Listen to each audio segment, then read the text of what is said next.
అత్తాకోడల మధ్యలో ఆడపడుచు. అత్తగారు కాంతం తన కొడుకుని కూతుర్ని చాలా అంటే చాలా ప్రేమగా చూసుకునేది.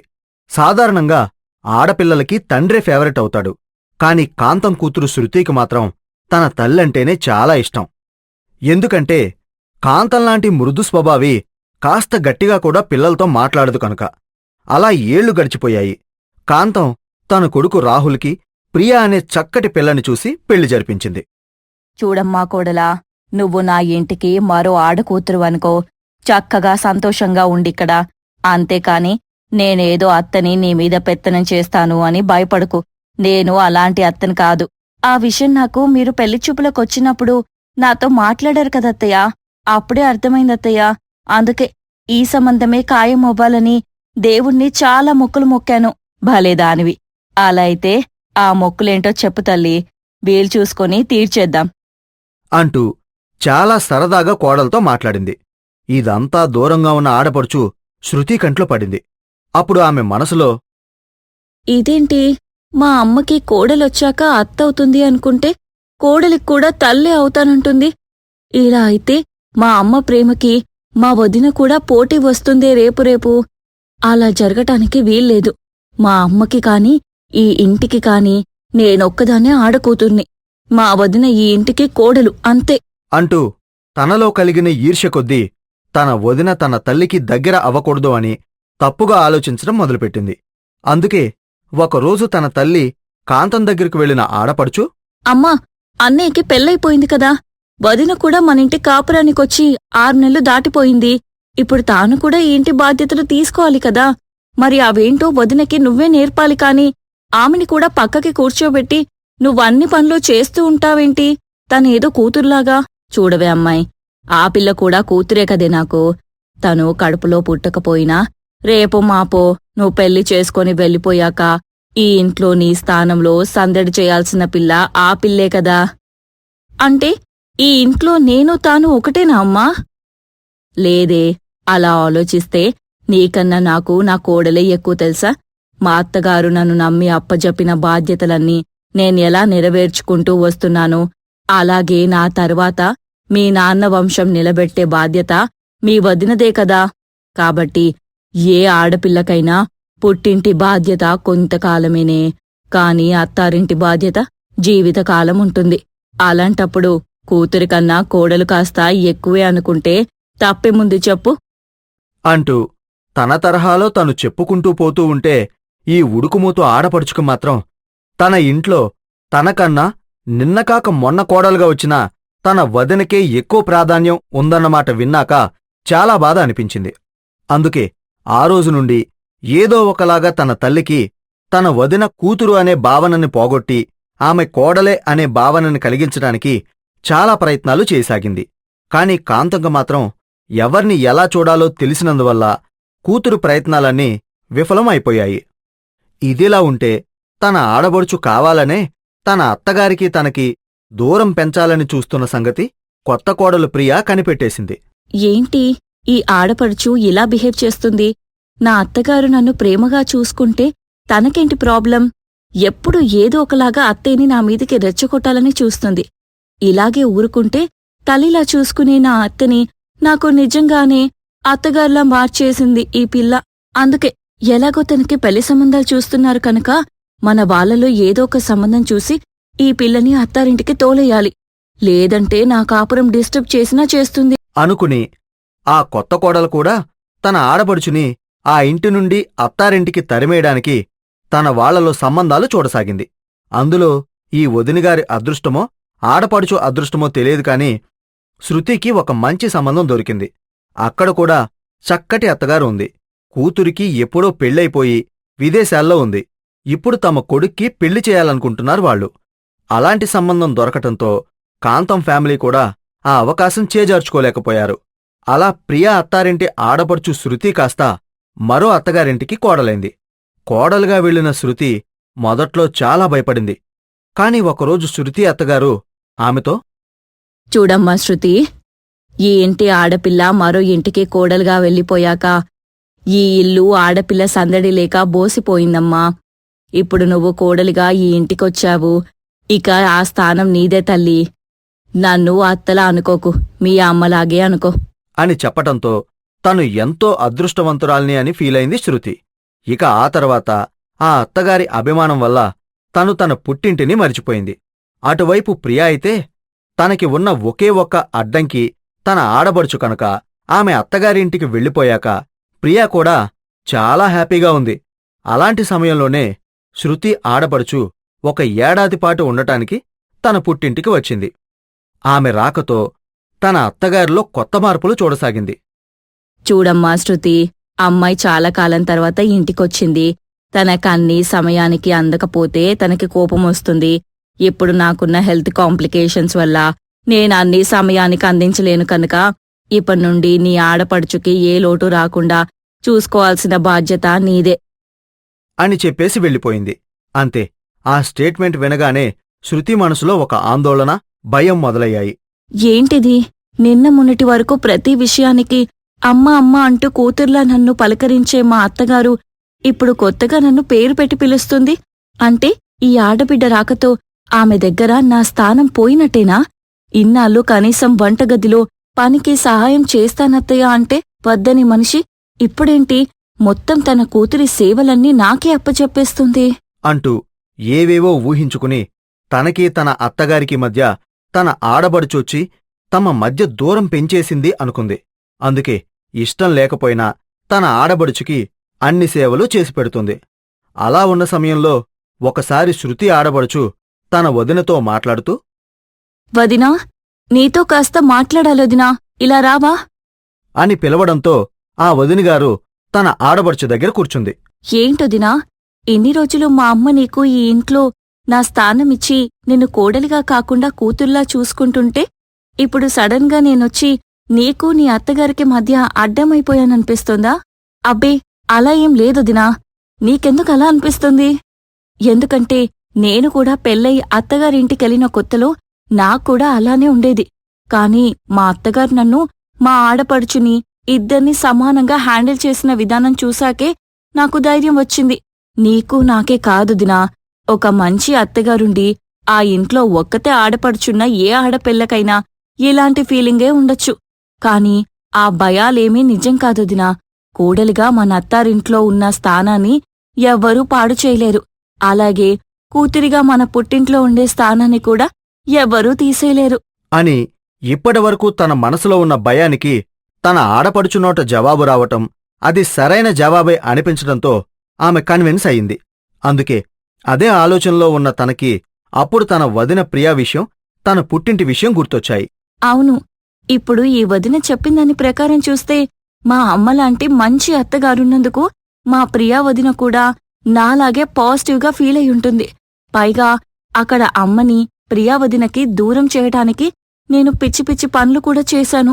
పాపం, వాటికి వదినేమైనా హర్ట్ అయి ఉంటుందా అని తన వదిన ప్రియా గురించి ఆలోచన రావటంతో తన అత్తగారిని అడిగి పుట్టింటికి వెళ్ళింది ఆ ఆడపడుచు.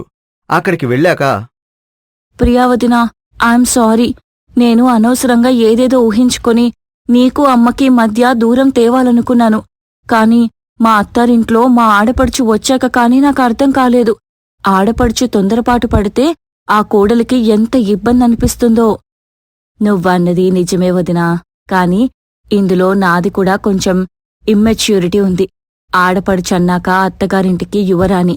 అలాంటిది ఆమె స్థానం నాలాంటి కోడలికి దక్కాలనుకోవడం నాది తప్పు. అత్తా కోడళ్ల మధ్య ఆడపడుచు ఉంటే సమస్య అనుకున్నానే కాని అలా ఉండటం ఆ ఆడపడుచు హక్కు. దాన్ని ఎవ్వరూ కాదనలేరు. ఈ ఇంటికి నేను కూతుర్లాంటి కోడల్నే కాని నువ్వు ఈ ఇంటికి కూతురివి అంటూ తన మనసులో కూడా కలిగిన గిల్టీ ఫీలింగ్ని తన ఆడబడుచుతో చెప్పుకుంది. ఇక ఆ తర్వాత ఆ కోడళ్ళు అత్తల మధ్య ఆడబడుచుల వల్ల వచ్చిన భయాలు, నెగటివ్ ఫీలింగ్లు పక్కకుపోయి అందరూ హ్యాపీగా సంసారాలు నడపసాగారు. బుచ్చన్నపాలెంలో ఉండే కాంతానికి తిండంటే మహాప్రాణం. అందులోనూ కక్కాముక్కల ఐటమ్స్ అంటే ఇక ఆ నోరుకి అడ్డే ఉండదు. ఎలాగూ కొడుకు కోడలు ఇద్దరూ జాబ్స్ చేసుకునేవారు కావటంతో వాళ్లు ఉద్యోగాలకి వెళ్ళిపోయాక ఆ మహాతల్లి జిహ్వకి, ఆ ఇంటి పాకశాలకి విశ్రాంతే ఉండేది కాదు. అలా ఎప్పుడూ ఏదో ఒకటి వండుకుంటూ రకరకాల నాన్ వెజ్ ఫుడ్స్ వట్రంగా తింటూ ఆ రుచుల్ని ఎంజాయ్ చేస్తూ ఉండటంతో ఆమె బరువు బాగా పెరిగిపోయింది, విపరీతంగా లావైపోయింది. అది గమనించిన ఆమె కొడుకు రాహుల్ తన భార్య ప్రియతో ఒకరోజు ఇలా అంటున్నాడు. ప్రియా, రోజు రోజుకి అమ్మని చూసావా ఎలా వెయిట్ పుటాన్ అవుతుందో? అందుకే నువ్వు కొద్ది రోజులు జాబ్ మానేసి అమ్మతోటి ఇంట్లో ఉండి అమ్మని తిండి విషయంలో కొంచెం కంట్రోల్ చేయొచ్చు కదా అని అన్నాడు. అప్పుడు బాధ్యత కలిగిన ఆ కోడలు ప్రియ తన భర్తతో ఇలా అంటుంది. అవునండి, నేను కూడా ఈ విషయమే మీతో చెప్పాలనుకుంటున్నాను. ఎలాగో మన లోన్స్ని ఇద్దరం కలిసి క్లియర్ చేసేసాం. ఇప్పుడు నేను జాబ్ కూడా చేయాల్సిన అవసరం అంతగా లేదనిపిస్తుంది. అందుకే నేనే మీతో ఈ విషయం గురించి చెప్పాలనుకున్నాను. కానీ ఈలోపు మీరే అడిగారు. సరేనండి, నేను ఇంట్లోనే ఉంటూ అత్తయ్య ఫుడ్ విషయం కంట్రోల్ చేస్తాను. ఈ వయసులో ఆవిడ ఆరోగ్యం పాడైతే ఆవిడ చాలా సఫర్ అవ్వాలి కదా. అదే కదా ప్రియా, నా భయం కూడా. అలాగే చెయ్యి అని కాంతం ఆరోగ్యం కోసం ఆ దంపతులిద్దరూ ఒక మంచి నిర్ణయం తీసుకున్నారు. అలా ఆ తిండిబోతు అత్త ప్రతాపాన్ని తక్కువ అంచనా వేసిన కోడలు ప్రియ తన జాబ్ మానేసి ఇంట్లోనే ఉంటూ అత్తగారికి చక్కటి ఆరోగ్యకరమైన ఆహారాన్ని వండి పెడుతూ ఆమె తిండిని చాలా కంట్రోల్ చేస్తున్నాను అనుకుంది. అప్పుడు అత్తగారు కాంతం తన కోడలతో ఇలా అంటుంది. యా అమ్మా కోళ్ళ, నువ్వేంటి ఈ మధ్య జాబ్ మానేసి వంటజాత కూర్చున్నావు? ఒంట్లో కానీ బాలేదా? ఒకసారి డాక్టర్ చూపించుకమ్మా. మళ్ళీ సెలవులు ఎక్కువైపోతే లాస్ ఆఫ్ పెయినో బాస్ ఆఫ్ పెయినో ఏదో చేస్తారంటగా. అలా ఏం లేదు అత్తయ్య, నేను జాబ్ మానేశాను. ఇక్కడి నుండి ఇంట్లోనే ఉంటూ మీకు సేవలు చేసుకుంటాను. సమయానికి మీకు అన్నీ అమర్చి పెడుతూ ఉంటాను. అదేంటే ఉన్నపాటు గట్టా అనేసావు? పాపం నువ్వు అబ్బాయి కలిసి లోన్లు అవి తీసుకున్నారేమో కదే, ఆడి భారం అంతా అబ్బాయి ఒక్కడి మీద పడిపోదు అని పైకి అన్నా కూడా మనసులో అత్తగారు ఇలా అనుకుంటుంది. దేవుడా, ఏంటిది? నీ చూపు నా తిండి మీద పడిందా ఏంటి? నా కోడలకి ఇట్లాంటి బుద్ధిచ్చావేంటి తండ్రి? ఇది ఇంట్లో ఉంటే తోటకూరలో గోంగూరలు తప్ప కక్క మొక్క ఏ వండి పెడుతుంది నమ్మకమో. ఏంటత్తి ఆలోచిస్తున్నారు? నేను ఇంట్లో ఉంటే మీకేమైనా ఇబ్బందా? అబ్బే, మన ఇంట్లో నువ్వుంటే నాకేవి ఇబ్బంది అమ్మాయి. సర్లేమ్మా, ఇవాళ ఏం వండావు? ఇంకా మసాలా వాసన ఏమి రావట్లేదేంటి? మీ అబ్బాయికి ఇష్టమని దోసకాయ పచ్చడి చేశాను అత్తయ్య. చక్కగా పాలకూర తెచ్చి పప్పుండాను. మనం భోజనం చేసే సమయానికి 4 అప్పడాలు వేయిస్తాలేండి అని అనేసరికి అత్తగారు తన మనసులో, నాకు తెలిసే నువ్వు ఆనపకాయలు బీరకాయలు గడ్డి గాదం పెడతావని, పైగా అప్పడాలు వేస్తుందంట ఆ అప్పడాలు అని అనుకొని పరీక్ష తప్పిన పిల్లాల్లాగా ముఖం పెట్టింది అత్తగారు. ఇక అది మొదలు ప్రతిరోజు ఏవో ఒక కూరగాయలు ఆకుకూరలతోటే అత్తగారి డైట్ని కంట్రోల్ చేయటం మొదలుపెట్టింది కోడలు. దాంతో నోరు చవి చచ్చిపోయిన అత్తగారు కాంతం ఒకరోజు కోడలతో ఇలా అంటుంది. అమ్మాయి కోళ్ళ, రోజు ఇంట్లోనే తిని కూర్చుంటే ఆరోగ్యానికి అంత మంచిది కాదంట కదా. అందుకే ఉదయం మధ్యాహ్నం నేను అలా వాకింగ్కి వెళ్ళొస్తానే. ఉదయం సరే అత్తయ్య, మధ్యాహ్నం ఎందుకు? చేస్తే సాయంత్రం కదా వాకింగ్ చేయాలి. అవును కదా, మర్చిపోయినమ్మాయి. అదేలే, సాయంత్రం వాకింగ్కి వెళ్తానే. మీ అంతటి మీకు అలాంటి మనసు పుడితే ఇంకా మాకేం కావాలి చెప్పండి అని చెప్పేసరికి కోడలు ప్రియ మురిసిపోయింది. అందుకే ఆ రోజు సాయంత్రం నుంచే అత్తగారు వాకింగ్కి వెళ్తానంటే చక్కగా పంపించేది. అలా బయటికి వెళ్లిన అత్తగారు కాంతం బయట తనకి కావాల్సినవన్నీ ఆవురావురమంటూ తిని ఏమీ ఎరగనట్టు ఇంటికొచ్చి కోడలు పెట్టే ఆకులు అరములు తిని గమ్మున పడుకునేది. కాని ఇంత చేస్తున్నా ఆవిడ వెయిట్ పెరుగుతూ ఉండడంతో అత్తగారి వాకింగ్ ట్రిక్లో ఉన్న మతలబు అర్థమైంది ఆ తెలివైన కోడలికి. అందుకే ఒకరోజు వాకింగ్కి వెళ్లబోతున్న అత్తగారితో కోడలిలా అంటుంది. అత్తయ్య, వాకింగ్కి వెళ్లేటప్పుడు పర్సులు డబ్బులు తీసుకెళ్లకూడదంట. నిన్నే ఎక్కడో చదివాను. మీ దగ్గర ఉన్నవన్నీ ఇటా ఇచ్చేయండి అని కాంతం దగ్గర ఉన్న డబ్బులు తీసేసుకుంది. అప్పుడు డబ్బులు లేకుండా బయటికి వెళ్లిన అత్తగారు కాంతం ఇలా అనుకుంటుంది. ఏంటిది, నేను బయట తింటున్నానని కోడలు కనిపెట్టేసినట్టుంది. డబ్బులు లాగేసుకుంది. ఇప్పుడు నేనేం చెయ్యాలి? ఒక ఐడియా. ఈ లోన్ యాప్స్ ఉంటాయి కదా, వాటి నుండి డబ్బులు తీసుకొని మన సరదా తీర ఖర్చు పెట్టుకుందాం అని ఫోన్లో లోన్ యాప్స్ని ఇన్స్టాల్ చేసుకుని ప్రతిరోజు నాన్ వెజ్లో ఏ వెరైటీలు ఉంటే ఆ వెరైటీలు తినటం మొదలుపెట్టింది. దాంతో వాకింగ్కి వెళ్తున్న తన తల్లి ఇంకా బరువు పెరుగుతున్న సమయంలో కొడుకు ఇంటికొచ్చి ఇలా అంటున్నాడు. అమ్మా, ఏంటే ఇది? నువ్వు లోన్ యాప్లో డబ్బులు తీసుకున్నావా?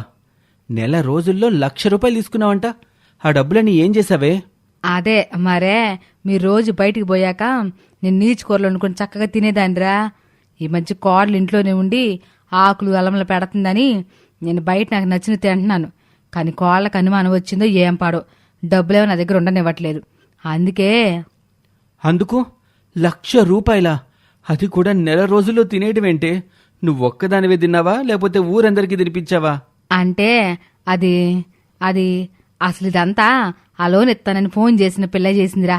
మీరు లోన్ తీసుకోవడానికి మొహమాట పడకండి, మీకు ఆ అర్హత ఉందని నన్ను బాగా ఇబ్బంది పెట్టేసింది. అందుకే లోన్ తీసుకోకపోతే ఫీల్ అయిపోతుందేమోనని, పాపం ఆ పిల్ల ఉద్యోగం పోతుందేమోనని తీసుకున్నాను. తీసుకున్నాక ఊరికి డబ్బులు ఉంచడం ఎందుకని తిండికి ఖర్చు చేసేసాను. అయినా తిండికే కదరా నేను ఖర్చు చేసింది. అన్నారాలు తెస్తావు ఈ తల్లిని? తల్లి తినే తిండికి లెక్కలు గడతావా? అంతేలేరా, నవమాసాలు నా కడుపులో మోసి. కానీ అమ్మా ఆపవే నీ డ్రామాలు. నీ తిండి ఆరోగ్యాన్ని బాగు చేసేదైతే నేనెందుకు అడుగుతాను, నేనెందుకు అడ్డుపడతాను? నువ్వు తినే తిండి వల్ల కొలెస్ట్రాల్ పెరుగుతుంది నీ ఒంట్లో. నువ్వు లావవుతున్నావు, తెలుస్తుందా నీకు? అందుకే ఇక నుండి నీకు కీరాలు క్యారెట్లే భోజనం అని కొడుకు కోడలు కలిసి కాంతన్ డైట్ విషయంలో చాలా స్ట్రిక్ట్గా ఉన్నారు. ఆమె తిండిపోతుతనానికి ఎక్కడా ఇంత కూడా సందివ్వటం లేదు. ఇక వేరే దారి లేక కోడలు పెట్టే ఆ కూరలు దుంపలే తినేసరికి అత్తగారు 6 నెలల్లోనే బరువు తగ్గి చాలా ఆరోగ్యంగా తయారైంది. అప్పుడు ఆమెకి తన కొడుకు కోడలి బాధేంటో అర్థమైంది. అందుకే ఇలా అంటుంది, నన్ను క్షమించండర్రా పిల్లలు. ఎన్నాళ్ళు మీరు నా తిండిపోతానని ఆపాలనుకుంటే నేను ఏమో అనుకున్నా. కానీ అట్టా తిండి తిన్నన్ని రోజులు హాయస్ ఉండేది నాకు. అడుగు తీసి అడుగు వేయాలంటేనే చాలా కష్టపడేదాన్ని.